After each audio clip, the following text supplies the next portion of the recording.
नमस्कार, मैं हूं अखिलेश पांडे और आप देख रहे हैं सी न्यूज़ भारत। वक्त हो चुका है न्यूज़ बुलेटिन का। खबरों के इस बुलेटिन में हम सबसे पहले चर्चा करेंगे बैतूल की, जहां आज शासकीय उच्चतर माध्यमिक विद्यालय चोपना में चलाया गया राष्ट्रीय साइबर सुरक्षा जागरूकता अभियान। साथ ही आपको बताएंगे कि कहां एक सिलाई कारीगर की अज्ञात अपराधियों द्वारा गोली मारकर की गई निर्मम हत्या। इसी के साथ आपको ये भी दिखाएंगे कि कैसे छत्तीसगढ़ में सिविक एक्शन कार्यक्रम का आयोजन किया गया। और भी तमाम खबरों पर आइए विस्तार से करते हैं चर्चा। खबर बैतूल से है, जहां शासकीय उच्चतर माध्यमिक विद्यालय चोपना में आज राष्ट्रीय साइबर सुरक्षा जागरूकता अभियान के तहत टीआई संध्या सक्सेना ने स्कूली छात्र छात्राओं को मोबाइल से होने वाले अपराधों के बारे में विस्तार से जानकारी दी और कोई घटना घटित होने पर तुरंत पुलिस को सूचना देने की सलाह भी दी। तो आप लोगों को क्या जानकारी दी? हमें अपने सोशल मीडिया में नहीं रहना चाहिए, हमें सोशल मीडिया से दूर रहना चाहिए, हमें सोशल मीडिया से कम दूर रह के हमें अपने करियर में फोकस करना चाहिए। तो मैडम जी के द्वारा दी गई जानकारी आप लोग समझ पाए? हाँ, हम लोग समझ पाए हैं। तो आप लोगों को कैसा लगा?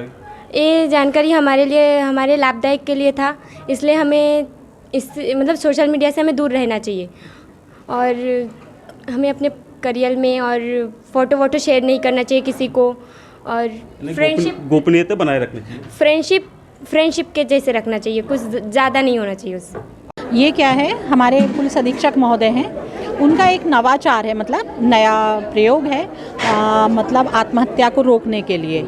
और दूसरा है मोबाइल जो दुरुपयोग बढ़ रहे हैं वो, और महिला जो अपराध बढ़ रहे हैं उनको रोकने के लिए नई नई पहल है कि हम लोग बच्चों के बीच स्कूल में जाएं और उनको जैसे विभिन्न तरह के जो नए नए अपराध हो रहे हैं और मोबाइल के दुरुपयोग हो रहे हैं, नशा करके गाड़ी चला रहे हैं, उनको रोकने के लिए ये एक कार्यक्रम किया था।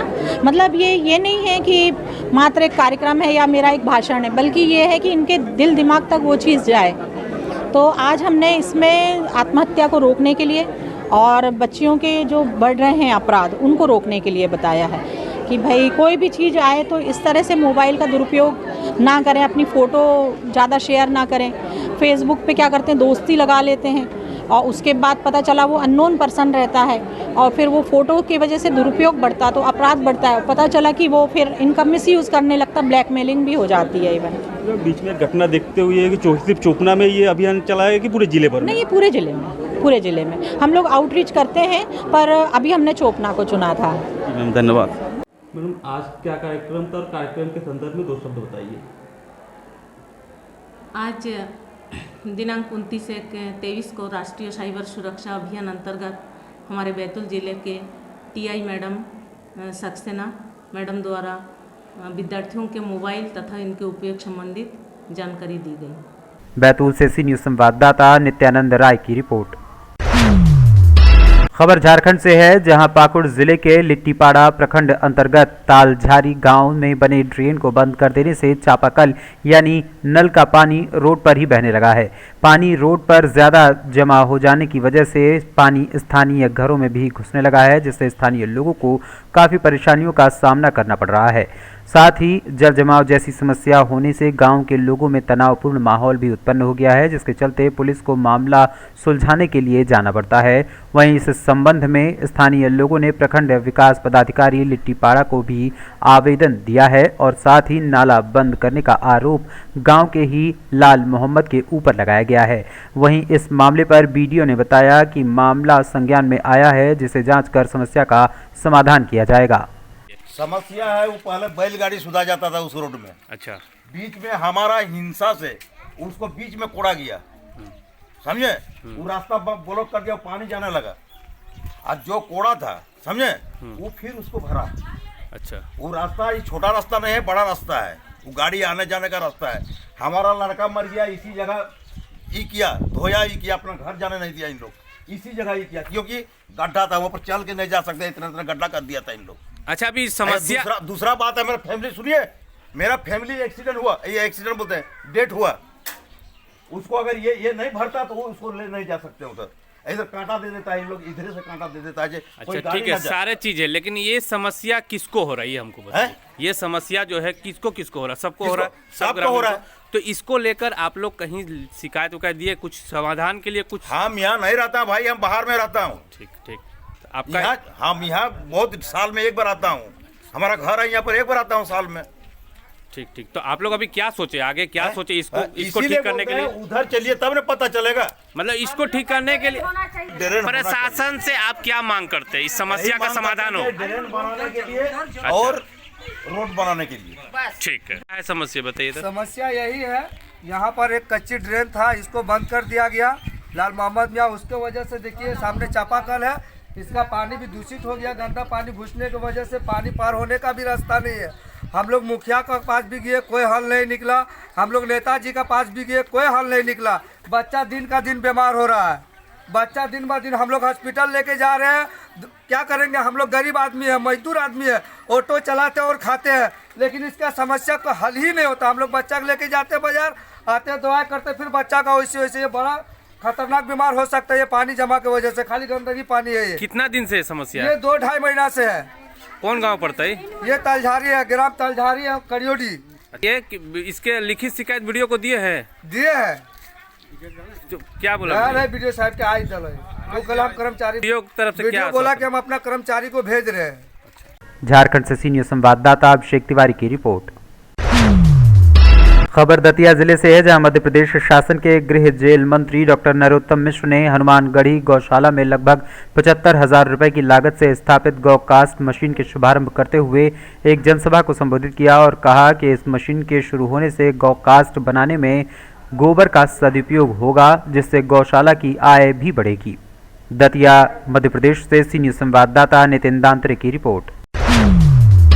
खबर छत्तीसगढ़ से है, जहां CRPF F/188 battalion Pushpal Ghat Bastar द्वारा अपने परिचालन की क्षेत्र अंतर्गत बस्तर के सुदूरवर्ती एवं नक्सलग्रस्त क्षेत्र पालम, महिमा, काकनार, रतेंगा और तीर्था में सिविक एक्शन कार्यक्रम का आयोजन किया गया। सिविक एक्शन कार्यक्रम का आयोजन भावेश चौधरी कमांडेंट 188 बटालियन के निर्देशन में बन्ना राम सहायक कमांडेंट F188 बटालियन एवं अन्य अधीनस्थ अधिकारियों एवं जवानों, ग्रामीणों, अध्यापकों तथा स्कूली बच्चों की उपस्थिति में किया गया।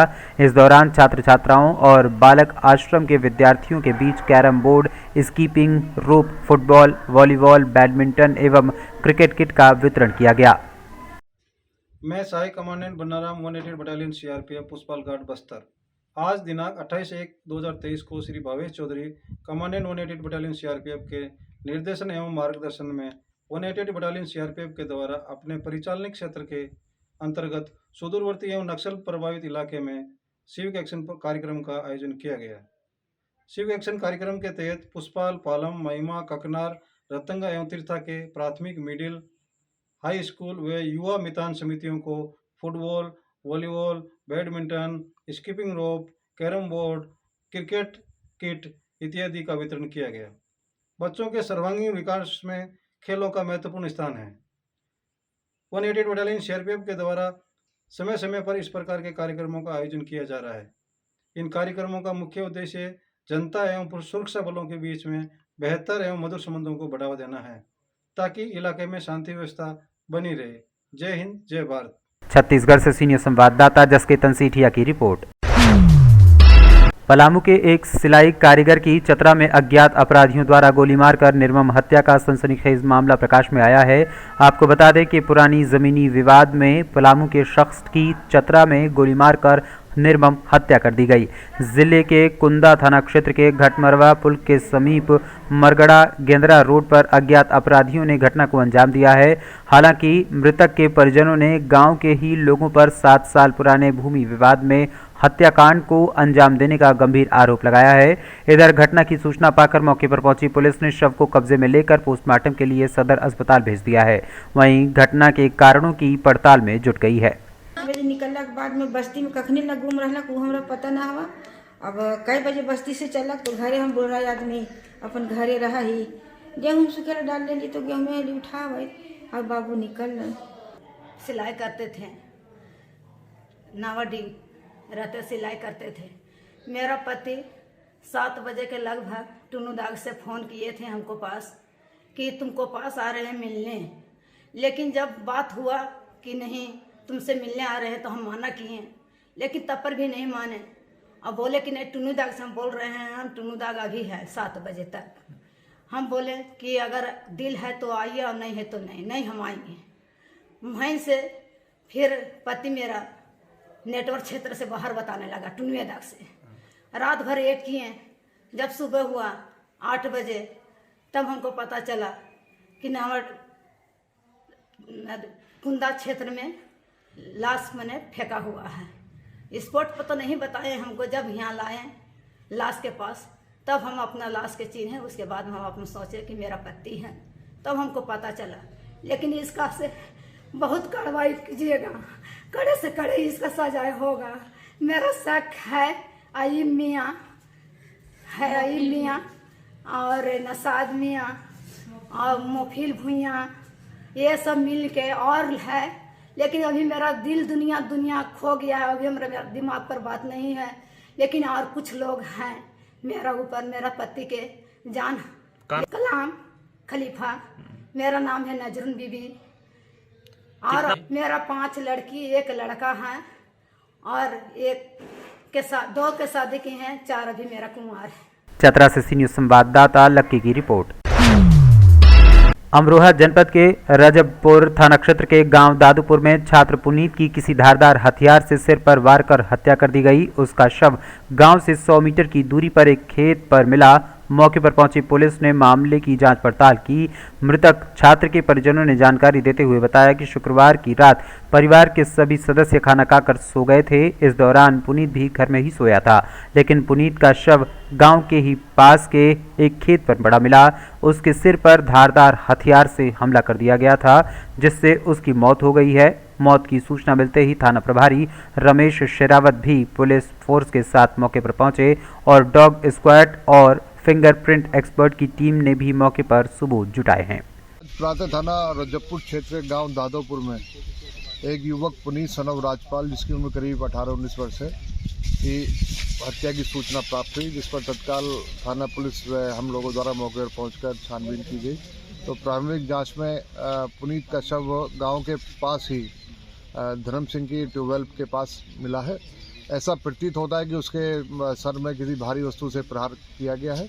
शव को कब्जे में लेकर पंचायतनामे की कार्रवाई पूर्ण कराते पोस्टमार्टम हेतु भेजा गया तथा परिजनों की तहरीर पर उचित धाराओं में अभियोग पंजीकृत करते हुए आवश्यक विधिक कार्रवाई की जा रही है। जल्द ही घटना का अनावरण करते हुए आवश्यक विधिक कार्रवाई की जाएगी, जिसमें पुलिस की सहायता हेतु मौके पर डॉग स्क्वाड, फील्ड यूनिट आदि भी हमारी टीमें आई हुई हैं, जिसमें घटना के सभी कारणों की विस्तृत रूप से जांच की जा रही है। परिजनों से भी पूछताछ की जा रही है। अमरोहा से सी न्यूज संवाददाता गौरव श्रीमाली की रिपोर्ट।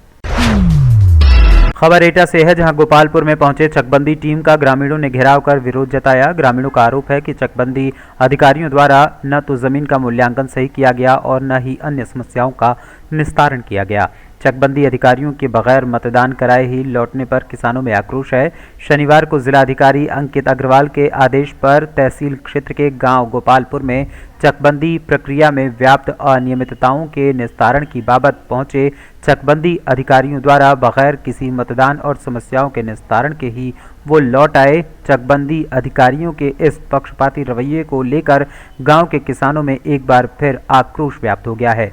ग्रामीणों ने जिलाधिकारी एटा से नियमा विपरीत चल रही चकबंदी प्रक्रिया को निरस्त कराए जाने की मांग की है। एटा से सीनियर संवाददाता राघवेंद्र अगरिया की रिपोर्ट। खबर कैमूर से है, जहां अलग अलग चौराहों से एक अपाचे बाइक के साथ 6 तस्करों को गिरफ्तार किया गया है। वाहन जांच के दौरान खमी दौरा NH2 पर 6 शराब तस्करों को गिरफ्तार किया गया है, जो उत्तर प्रदेश से अवैध शराब लेकर बिहार में आ रहे थे। गिरफ्तार तस्करों को न्यायिक हिरासत भभुआ जेल में भेज दिया गया है। कैमूर से सीनियर संवाददाता संदीप कुमार की रिपोर्ट।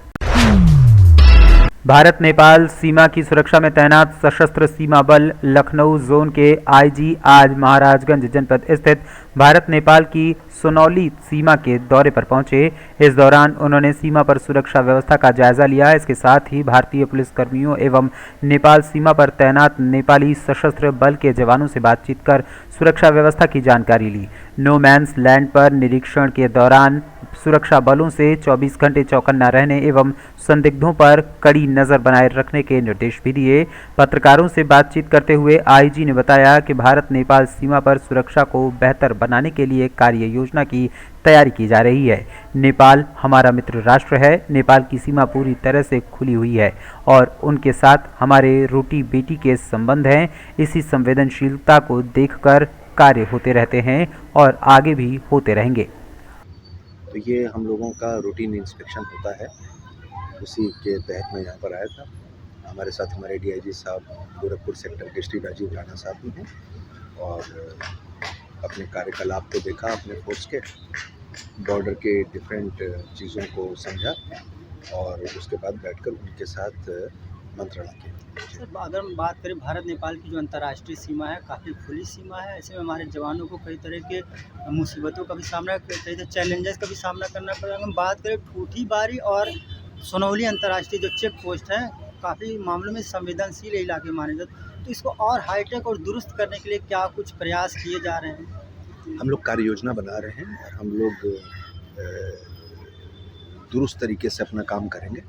अभी भी दुरुस्त तरह से काम कर रहे हैं और जैसा हमारा ध्येय वाक्य है सेवा, सुरक्षा और बंधुत्व, तो हम लोग उसी के तहत सबसे मेल मिलाप करके और सब बढ़िया तरीके से कार्य करेंगे। नेपाल हमारा मित्र राष्ट्र है, ये न केवल काफ़ी खुली सीमा है बल्कि पूर्णतया खुली सीमा है। तो लोगों का रोटी और बेटी का संबंध है, इस संवेदनशीलता को ध्यान में रखकर ही कार्य होता रहा और ऐसे ही कार्य होगा। महाराजगंज से श्रवण यादव के साथ सीनियर संवाददाता अंगद शर्मा की रिपोर्ट। खबर एटा के अवागढ़ नगर स्थित कार्यालय नगर पंचायत अवागढ़ की है, जहां कान्हा गौशाला के लिए हिंदू एकता समूह द्वारा किए गए आह्वान के बाद भारतीय किसान यूनियन भानु के जिलाध्यक्ष पंकज सिंह कार्यालय नगर पंचायत अवागढ़ पर पहुंचे और गुप्त दान किया। जानकारी के लिए आपको बता दें कि कान्हा गौशाला जो कि नगर पंचायत अवागढ़ द्वारा संचालित है, वो सरकारी बजट न आने के कारण आर्थिक संकट में है। इसके बाद हिंदू एकता समूह ने घर घर जाकर गौशाला के लिए दान भी मांगा एवं आज भारतीय किसान यूनियन भानु के जिलाध्यक्ष पंकज सिंह ने नगर पंचायत अवागढ़ के वरिष्ठ लिपिक वीरेंद्र पाल सिंह को गुप्त दान के तौर पर कुछ राशि प्रदान की। पंकज सिंह जिलाध्यक्ष हूँ, भारतीय किसान भानु एटा। नगर पालिका में आए, क्या है पूरा मामला आज? कुछ नहीं, अवागढ़ गौशाला है तो उसमें अव्यवस्था थी थोड़ी, तो उसके लिए मैंने अपने ज़रूरी खर्चे में से कुछ धनराशि गौशाला के लिए दी है। यहाँ के लिपिक हैं जो वीरेंद्र पाल सिंह जी, उनके हाथों में दिया है, वो अच्छे काम कर रहे हैं और उनकी मांग थी कि हर किसान या व्यापारी कुछ धन एकत्रित करके गौशालाओं के लिए दान दें। कितनी? मैंने कुछ धनराशि दी। गौशाला के लिए कितनी राशि दी आपने? वो राशि मैंने दे दी है, गुप्ती दी है, ठीक नहीं है। एटा से सीनियर संवाददाता राघवेंद्र अगरिया की रिपोर्ट। फिलहाल के लिए इस न्यूज़ बुलेटिन में इतना ही। देश दुनिया की तमाम खबरों के लिए देखते रहें सी न्यूज़ भारत। हर खबर आपके साथ, आपके हाथ।